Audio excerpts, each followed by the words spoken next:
Voilà, donc vous venez de voir l'Asvel poinçonner son ticket pour la Leaders Cup avec une victoire de plus de 20 points sur Limoges. Place maintenant à Orléans et Nancy qui, eux, veulent croire à une possible qualification. On retrouve David Cosette et Georges Eddy au Zénith d'Orléans.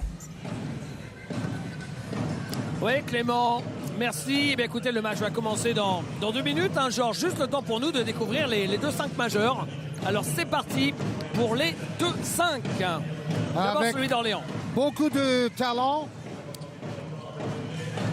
L'équipe d'Orléans avec Marco Pellin qui fait la meilleure saison de sa carrière. Ses stats ont augmenté d'environ 1/3 par rapport à la saison dernière. Maël Lebrun, c'est un espoir, gros défenseur. Chris Hill, depuis qu'il est arrivé, ça a tout changé à Orléans. À l'intérieur, le jeune Fernando Raposo, un autre grand espoir, arrivé de Pau. Et Brian Green, joueur d'expérience et plutôt à droit à 3 points. Suleiman Diabaté, lui aussi, fait la meilleure saison de toute sa carrière. Il était à 13 passes et 15 points dans la dernière rencontre face à Paris-Levallois. Nicolas Pope, très athlétique sur l'aile. Terrell Martin monte en régime, un très bon shooter, comme Marcellus Somerville. Et Claude Marquis, ce n'est pas Pâques, mais c'est une résurrection. Claude Marquis est en grande forme. C'est sur 4, on ne switche pas. Après, on switch, Brian, donc il faut que tu saches communiquer. Ok, Marco joue avec 1, 2, 3, les différents fils, et dehors sur tes pick and roll. Marco, tu te rappelles sur la défense de la baseline. On baseline defense, 5 the guy et who 4. is the ball is close to Switch. Il peut y the avoir middle, ready to switch. 5, 2, on 4 curl. ici. Avec le 3 qui part ici, switch, et après le If 2. the foreman is on Brian, the top, foreman, you stick to your guy, you d'accord. all side. Par contre, des fois, il y a 3, il y a 5, 3, 5, 4 est là, 3, 5, tu sticks, tu restes là pour gêner le 5. Et après, il va s'écarter pour The prendre guy la who balle. gives the ball just D'accord. disturb La priorité des priorités. Priority of the C'est d'être priorities. tout de suite en mouvement avec He le run ballon away, défensivement move the et de ball, contrôler notre switch. rebond pour courir. Move the Hein? ball. Box, run, box, run. See the box out. On adore toujours les temps morts et les discours de Philippe Hervé au bord des bancs. Ce que l'on appelle parmi nous l'un des bons clients. Eh bien, Philippe Hervé, là, il joue ce soir une place en Leaders Cup parce qu'après, il va aller à Strasbourg après la trêve et ce ne sera pas évident pour la dernière journée de la phase aller. Alors que Nancy, à moins de pression, peut réussir un coup ici avant de recevoir Poitiers sur la 15e journée. Voici le musculeux Claude Marquis qui arrive sur le parquet. Le temps pour nous de vous présenter le trio d'arbitres. Le voilà avec Mehdi Difala, avec Abdel Hamzaoui et avec Bernardo Lopez. Heureusement que c'est pas lui qu'on a donné le micro.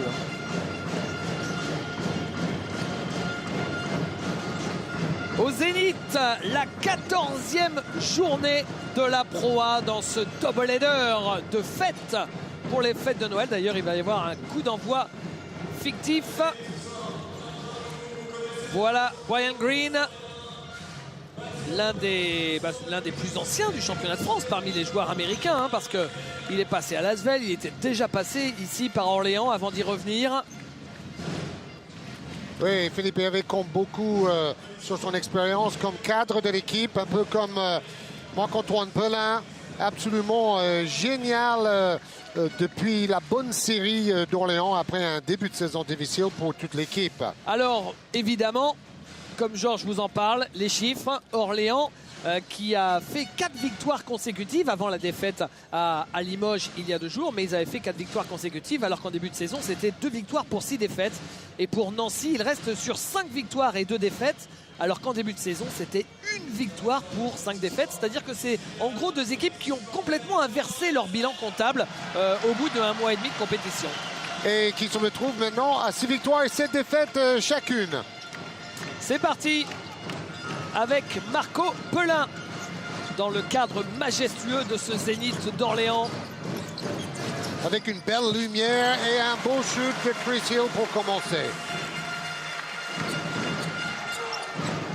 C'est le joueur qui a tout changé après le début de saison compliqué pour l'équipe de Philippe Hervé. Oh, jolie passe à l'opposé. c'est raté pour Claude Marquis face à la dissuasion de Fernando Raposo. Marco Pelin, belle passe pour Raposo qui monte au cercle. Oui, c'est exactement le contraire de Claude Marquis qui est un taureau sous le cercle. Raposo est plutôt longiligne et fort en détente. Mais il y a un beau duel à l'intérieur et Marquis veut le ballon. Et il rate encore Claude Marquis. Ah, c'est sûr qu'on joue sur lui d'entrée. Du côté de Nancy, il a beaucoup de ballons. Raposo, Hill.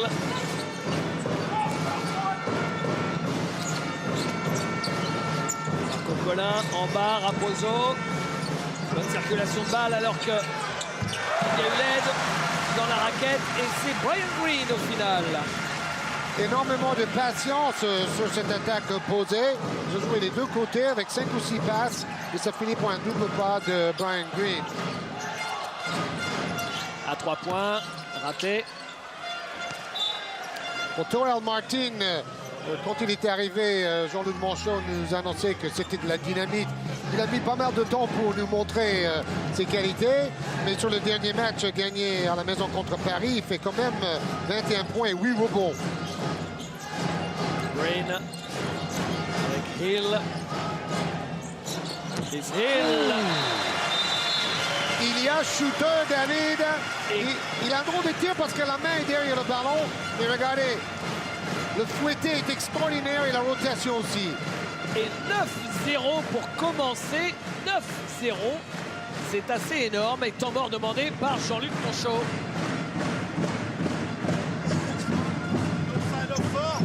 Or, toi tu viens vite ici. Sur Or. Pas vite ici. So you are here. But you know 5 is here, so you can start to recover. Because he move up. Sur le 4, on fait bien les bumps. Forward 2 and 3. You bump the 5. Hein, like this. Ok. S'il veut passer, continue, tu fight. Mais une fois qu'on a fighté, il faut pousser.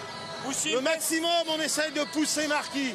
Dès qu'on est sur la line pass. D'accord. Et voyez, rebond, on les a, on les prend bien, Brian, comme elle. Et derrière, on court, du rythme. Hein, du rythme. Allez. Il faut courir. Courir est le mot-clé pour Philippe Hervé à partir d'une défense agressive. C'est la meilleure équipe du championnat au niveau des interceptions, ce qui est assez paradoxal parce que c'est également la plus mauvaise défense de la Pro A, la défense d'Orléans cette saison au niveau des points encaissés. C'est une défense qui va prendre beaucoup de risques et qui va essayer de marquer des paniers faciles à partir des interceptions. La balle pour Nancy. Avec Solo Diabaté. Bon, le match n'a pas encore commencé en fait pour Nancy. Après 2 minutes de temps écoulé.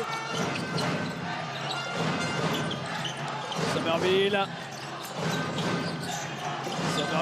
qui reste sur son pied de pivot et qui arrive à trouver le cercle. Celui qui score beaucoup ces temps-ci, hein, Georges, pour Nancy. Oui, 22 points, 10 rebonds dans la belle victoire contre Paris-Levallois. Une équipe en forme, donc battre Paris avec seulement 6 ou 7 joueurs qui ont joué, c'est très fort pour Nancy. Et rebond pour Somerville, justement, avec Solo Diabaté. Mais bon, le problème, c'est qu'ils ont joué il y a 2 jours. Les 5 titulaires ont joué entre 34 et 40 minutes, donc Nancy risque d'être fatigué. C'est vrai qu'avec ce rythme des journées de Noël, ça fait 3 matchs en 6 jours. Entre samedi dernier, il y a 2 jours, et aujourd'hui. Mais vous savez, les joueurs sont demandeurs. Certains coachs, comme Jean-Louis Bourg à Dijon, sont peut-être un peu moins demandeurs de ces matchs enchaînés. Mais les salles sont pleines, ça fait des belles recettes pour les clubs. Et les joueurs préfèrent les matchs aux entraînements. Solo Diabaté pour la mise en jeu avec Somerville. Marcellus Somerville face à Brian Green. Il prend le shoot, il est très court ce shoot. Rebond de Marco Pelin. Qui donne le rythme comme son coach demandait. La sortie pour Brian Green à 3 points. Quelle adresse à 3 points. Déjà 2 fois par Chris Hill. Brian Green derrière.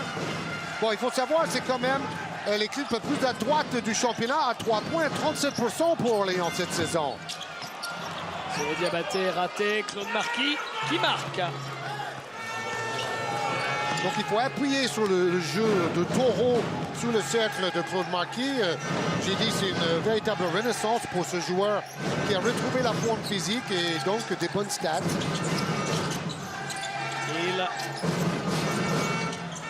Marco Pelin qui marque.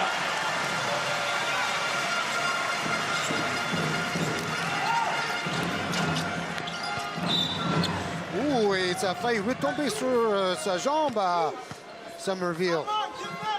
Bon, on sent que les joueurs de Nancy ont du mal à se mettre dans le match, à être tout simplement bien échauffés. Peut-être c'est parce qu'ils savent qu'ils vont jouer beaucoup, ils essaient de se réserver et de s'économiser un peu. Oh là, c'est la preuve que la concentration n'est absolument pas au rendez-vous pour le moment. Ah oui, c'est Ballot. La balle qui tape la planche par derrière sur la remise en jeu ligne de fond. Et balle pour Orléans avec Marco Pelin. Parce que ces 5 joueurs qu'on voit là de Nancy risquent de jouer presque tout le match. Voilà, entre les jambes de Fernando Raposo. Ballon récupéré par Solo Diabaté. Et bien finalement, ce sera entre deux. Et la possession pour Nancy. Oula, Solo Diabaté qui réagit très vivement. Oui, limite faute technique. L'arbitre est tolérant. Et Abdel Hamzaoui qui lui dit de réagir moins violemment, sinon il aura des soucis. Parce que le défenseur a bien le droit d'aller chercher l'entre-deux au sol quand même. Et bien sûr, Diabaté n'a pas le droit de demander un tournoi comme on peut faire aux États-Unis. Diabaté absolument extraordinaire contre Paris-Levallois. Il a tout fait. C'est lui qui a donné les caviars pour l'adresse de Somerville, de Torel Martin. 13 passes décisives. Il a marqué 15 points. Il a pris 5 rebonds. Il a été in the zone. On aimerait bien voir un Diabaté de ce niveau pour faire le spectacle ce soir. Ouais, il est quand même assez exceptionnel depuis tout le début de la saison. Hein. Complètement. Je vois pas qui d'autre que lui pourra avoir l'Oscar du joueur qui a le plus progressé en fin de saison s'il continue comme ça. Claude Marquis. L'autre candidat, c'est Marco Pelin, qui a gonflé ses stats de 1 tiers par rapport à la saison dernière. Il a presque 7 passes. C'est le meilleur passeur de la Pro A, Pelin. Ouais, mais pour le coup, Marco Pelin, on se souvient qu'il avait affiché ce niveau-là quand il joue à Roanne. Oui. Hill, c'est court et rebond de Marcellus Somerville. Diabaté est passé par Rowan aussi. Nick Pope, et faute de Maël Lebrun. On se souvient de son père, Derek Pope, avec Lorient. Bon, Nick Pope, pour le moment, est moins adroit que son père au niveau des shoots de loin. Il est très fort en pénétration, comme il vient de montrer. Drew Viney, le nouveau joueur intérieur, qui a joué en Euroleague avec Kidinia, Procom face à Chalon-sur-Saône. Et Philippe Hervé attend beaucoup de ce joueur qui a un gros QI basket, il a dit avant le match. Alors j'ai dit que Pope, il manque un peu d'adresse. Pour dire plus précisément, 26% à 3 points, 58% au lancer franc et 34% au tir. C'est faible pour un ailier titulaire. Il peut faire mieux. Marco Pelin, il est passé, Marco, et il trouve Raposo qui est court face à Claude Marquis. Il aurait peut-être même pu aller au bout, Marco Pelin, plutôt que d'attendre Raposo. Oh, et le dunk de Torel Martin. D'accord, c'est de la dynamite. Il a de la dynamite dans les jambes. Jean-Luc Monchot nous l'a bien vendu quand il était arrivé pour remplacer Jamal Schuller, blessé en début de saison au Mans. Et entrée sur le parquet à la place de Fernando Raposo de Caleb Green. Très bon pivot Caleb Green, arrivé de Charleroi. Mais bon, on devrait voir un match avec beaucoup de points, David, parce que nous avons la plus mauvaise défense Orléans et la 11e défense, celle de Nancy. Marco Pelin, Brian Green. En bas, Green, l'autre Green. À 3 points, il met dedans. Oh, ils ont l'air de bien aimer les cercles du Zénith, hein, parce que c'est pas dans cette salle que Orléans joue habituellement. C'est vrai qu'il faut le rappeler que c'est pas leur maison habituelle. 4 sur 5 à 3 points pour Orléans, exceptionnel. Claude Marquis dans la peinture. Il n'a pas besoin de sauter très haut parce que comme il est très large des épaules, ça fait barrage pour protéger les tirs. Ah oui, c'est un porte-manteau humain. Marco Pelin qui quitte ses appuis, mais qui a trouvé in extremis Brian Green. Ça fait quand même une passe décisive, on est en couché par terre. Solo Diabaté, il est passé. Et regardez le chantier qu'il met, Solo Diabaté. Il trouve Torel Martin. Oui, et le duel entre Diabaté et Pelin, deux joueurs de petite taille, mais ultra véloces. Waouh! Faut mettre les zéro frein. Et Green finit bien avec la planche. Nouveau changement à Orléans avec l'arrivée de Jamar Young. On est quasiment tous surpris de voir encore ici à Orléans après les fêtes de Noël, alors qu'à un moment il devait partir, il partait plus. Ben, finalement il est toujours là, Jamar Young. Oui, un shoot à 3 points de plus pour Orléans, qui a déjà mis 4 shoots de loin. Marco Pelin, petit flotteur avec du toucher et un poil de réussite. Oui, il maîtrise son basket. Hein. Je l'ai vu à l'échauffement, il a fait énormément de tirs comme... Oh, attention, le grand écart. Et ça fait très très mal aux adducteurs, ça. Oui. Ça peut même monter plus haut dans l'abdomen. Alors, j'ai l'impression... C'est Caleb Green, on va voir ça. Les joueurs glissent dans la raquette parce que c'est sans doute quelque chose qui est rajouté pour les besoins de la publicité. Ouais. Et dans les deux raquettes, ça glisse. On a vu Pelin tomber, on a vu Green tomber. Bon, on va suivre ça, mais ça risque de poser un problème. Et ce n'est pas la première fois qu'on voit ça.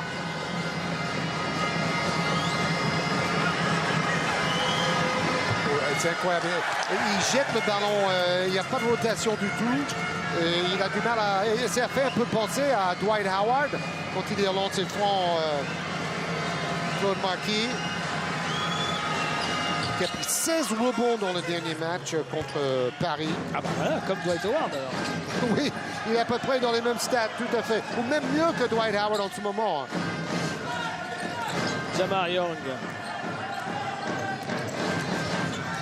Brian Green, quelle belle passe de Brian Green. Oh, il l'a gâché, Caleb Green, mais il marque quand même. Et ça enlève la passe décisive à Brian Green, dommage. Regardez, cette passe laser. Mais ça fait un rebond de plus pour Caleb Green. Et surtout, le grand écart, finalement, ne lui a pas fait trop de mal tout à l'heure. Marquis, en bas. Oui, alors on a entendu dans le temps mort, Philippe Hervé veut des prises à deux et de l'aide défensive sur Claude Marquis. Et c'est exactement ce qu'on voit ici. C'est Jamar Young qui vient en aide, mais qui fait faute. Et faute, oui, de Jamar Young. Et là, en revanche, celle-là, autant l'autre d'avant, oui, un peu circonspect. Mais celle-là, elle y est, il n'y a aucun doute, parce qu'il était en retard, Jamar Young. Oui, on sait que ces remises en jeu ligne de fond sont toujours très dangereuses. Il suffit de ne pas regarder entre le ballon et le joueur qui se démarque et vous êtes battu.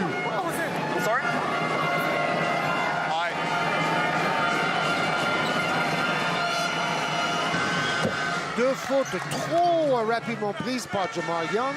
Est-ce que ça va nous couper un peu dans son élan, le shooter à 3 points de l'équipe?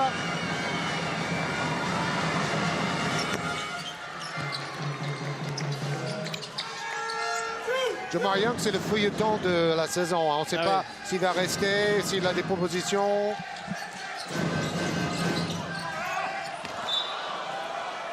Et la balle sera rendue à Nancy, alors qu'il reste un peu plus de 2 minutes dans ce premier quart-temps. En tout cas, avant le match, Philippe Hervé nous dit il n'a pas de proposition, donc je ne vois pas pourquoi il va partir. Bon.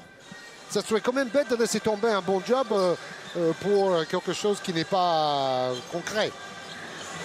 Oui, il n'y a que nous que ça intéresse, mais les joueurs étrangers, américains notamment, devraient se passer le mot mutuellement qu'au moins en France, on est bien payé tous les mois sans faute. Exactement. Ouh, contré. Ah, il allait monter pour péter un dunk. Hein. Oui, et Jamar Young a pris un énorme risque parce qu'il aurait pu prendre sa 3e faute là. Mais l'arbitre, juste qu'il touche le ballon et c'est le cas par derrière. Bien vu. Sur la remise en jeu, Claude Marquis. Martin. Diabaté. Somerville qui marque à ligne de fond. Et en début de saison, il était en crise d'adresse. Et pendant la bonne série de Nancy, il est devenu le joueur majeur que Jean-Luc Monchot attendait. Mariang. Bonne passe. Ryan Green, servi par Drew Viney. Ça doit être ça le QI basket dont parlait Philippe Hervé. Et Green qui traverse 3 fois la raquette pour les paniers. Il coupe au bon moment, lui. Diabaté. Diabaté. Il va au bout. 26-20, c'est un match d'attaque, comme prévu.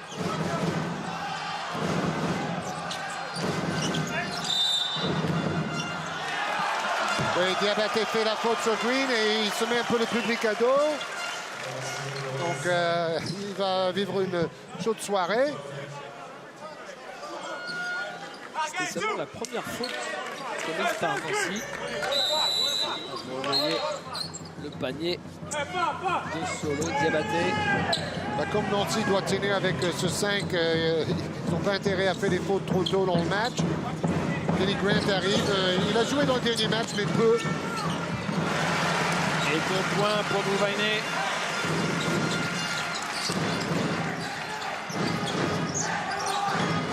C'est le moment de reposer Diabaté jusqu'à la fin du premier quart-temps pour Jean-Luc Monchot. Vous vous rendez compte, 75% de réussite au tir dans ce premier quart-temps pour Orléans, qui en est déjà à 28, qui sera peut-être à 30 points à la fin du quart-temps. C'est quand même énorme. Non, c'est raté.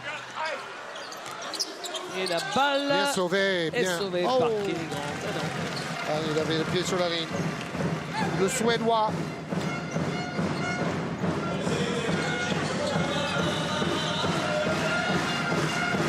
La salle est pleine et il y a de l'ambiance. Marco Polin. Juste un peu derrière les deux paniers, où bon, ce sont des places où on voit moins bien d'ailleurs, dans un zénith. Jamariang. La faute. Ça, j'aime pas trop. Pour moi, ça, c'est limite anti-sportive. Hein. Bon, il est battu. Et puis, bon, il met un énorme coup sur la tête de Jamar Young. C'est pas beau, ça. Pour moi, ça devrait être sanctionné plus sévèrement. Mais bon, on voit des joueurs dans les deux équipes qui arrivent facilement à pénétrer jusqu'au cercle. L'aide défensive est un peu inexistante des deux côtés. Ah, des lunettes que ne renierait pas Mephisto, le chef des supporters du Paris-Levallois. Je me rappelle que le gros match de Jamar Young, quand il a mis 33 points, il était MVP dans l'MD Basket il y a environ 5 semaines. Hip-hop. Dernière possession, parce qu'il n'y a qu'une demi-seconde d'écart entre la fin de la possession de Nancy et la fin du carton. Donc il faut bien aller au bout pour Nancy pour ne pas laisser le dernier ballon à Orléans. Ah là, c'est un peu raté. Surtout qu'il est resté 3 secondes. Elle est toujours pour Nancy. Ils s'en sortent pas mal. Voilà, ça c'est le job de Pope. C'est percuter, aller chercher les fautes, fixer la défense. Ce qui est dommage, c'est qu'il est à moins de 60% au lancer franc. C'est un joueur qui peut provoquer beaucoup de fautes. Et après, il n'arrive pas encore à concrétiser les lancers francs. Ça va lui permettre un jour de passer un cap. Marquis. Oh là là, il a contré. Hein. Caleb Green a bien contré le ballon. C'est très très physique le duel des intérieurs. Qu'est-ce qui se passe? C'est la troisième fois que lui, il en a pris 2 comme ça. Et là, au truc, tout à l'heure, il fait ça pour enlever sa main, on lui siffle. Il faut regarder s'il touche les ballons. Coach, peut-être qu'on s'est trompé, c'est possible, hein, on s'est peut-être trompé. Par contre, la réaction, tu comprends bien que je vais venir te voir, je vais pas venir te voir à chaque fois. D'accord, mais là, ça fait le 3e slap que vous sifflez. À minima, il y en a 2 où il touche. Ok, je t'ai entendu. Bon, c'est noté par l'arbitre. Bon, là, on voit qu'il touche le ballon, franchement. Philippe Hervé, qu'on vient d'entendre, qui a un peu comparé le parcours d'Orléans avec Nancy, mais aussi Roanne. Et le dernier ballon récupéré par Claude Marquis. Alors, est-ce qu'on a un autre angle sur cette faute ou pas faute d'ailleurs, je ne sais pas. Alors... Ah, il prend la main en même temps, non, Georges? Je sais pas, pas évident.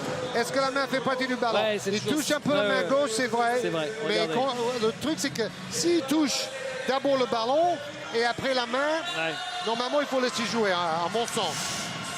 Ah là là, c'est pas facile d'être arbitre. 30-22. Plus 8 pour Orléans. Page de pub, on se retrouve dans un instant.